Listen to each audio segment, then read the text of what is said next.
And now I give the floor to the representative of Armenia.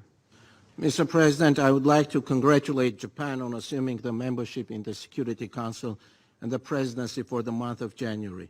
We express our appreciation for the presence of the Minister of Foreign Affairs of Japan and thank also the UN Secretary General, the President of International Court of Justice, and Professor Akande from Oxford University for their important contribution to today's debate. As we reflect on the challenges for the promotion of the rule of law in the maintenance of international peace and security, we are reminded that upholding the rule of law is essential for the realization of the right to truth, justice, reparation, and guarantees of non-recurrence. We are equally reminded that more often than not, it is the lack of accountability that breeds more violations. As the principal judicial body of the United Nations, the International Court of Justice has a central role in promoting justice and accountability and upholding faith in the rule of law among nations. Strengthening adherence to the norms and principles of international law requires concerted efforts to ensure that grave violations do not go unpunished.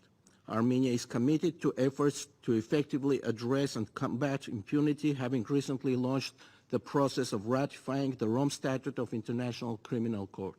Likewise, Armenia supports elaboration and adoption of a universally accepted treaty on preventing and punishing crimes against humanity, and we welcome the recent progress achieved in regard in the Legal Committee of the General Assembly.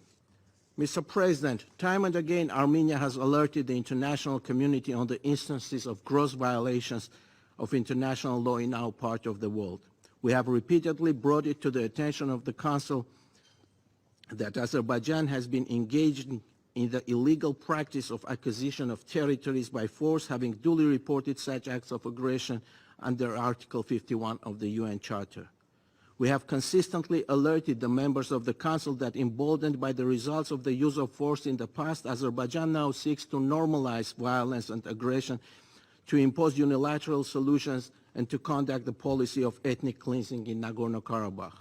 The latest such example is the ongoing blockade of the Lachin Corridor, the only supply route in and out of Nagorno-Karabakh, in grave violation of the existing obligations under the trilateral statement of 9 November 2020 and the international humanitarian law.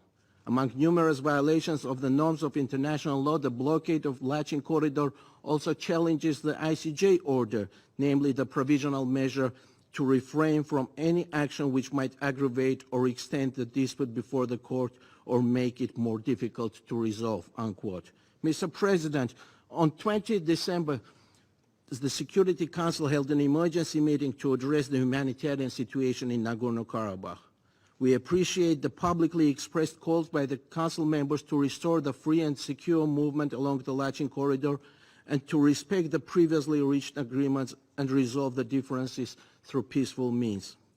Obviously, the inability to adopt a unanimously agreed outcome following the emergency meeting of the Council has prompted the serial violator of all norms of humanity and international law to brand it, and I quote from their official sources, a diplomatic success of Azerbaijan and a New Year gift from the President of Azerbaijan to his people, unquote.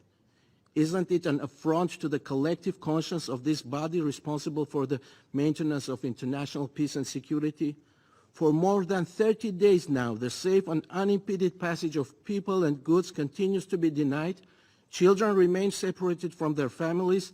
Electricity and internet are cut off, while food stamps are introduced to address the immediate needs of the besieged population of 120,000 people. Whatever the deceptions or misconceptions the leadership of Azerbaijan and their enablers may diligently fabricate, the fact of the matter is that there is only one side that is characterized by pervasive hate speech, with public figures and government officials frequently inciting ethnic hatred against Armenians, as reflected in the latest conclusions of the UN Committee on Elimination of Racial Discrimination. Only one side has been on record of rewarding a hate criminal and opening an ethnic hatred park with racist mannequins on display.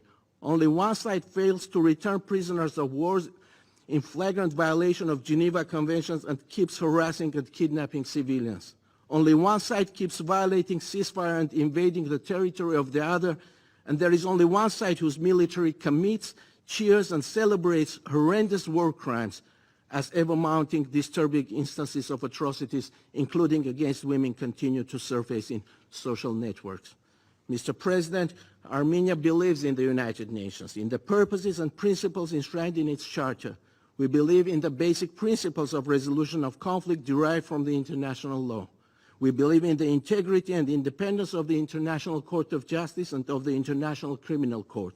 And we want to believe that this Security Council will live up to its mandate and responsibilities, and that it will rise above the ideological differences and conceptual disagreements for the benefit of justice, the rule of law and human rights, and for the sake of freedom, peace, and security. In order to prevent an imminent humanitarian catastrophe from happening, the United Nations should act in a decisive and timely manner to deny the brutal dictatorship of its plans to suffocate and ethnically cleanse the Armenian people of Nagorno-Karabakh, whose only ambition is to live in dignity in their homeland, free from coercion or any form of foreign domination. I thank you.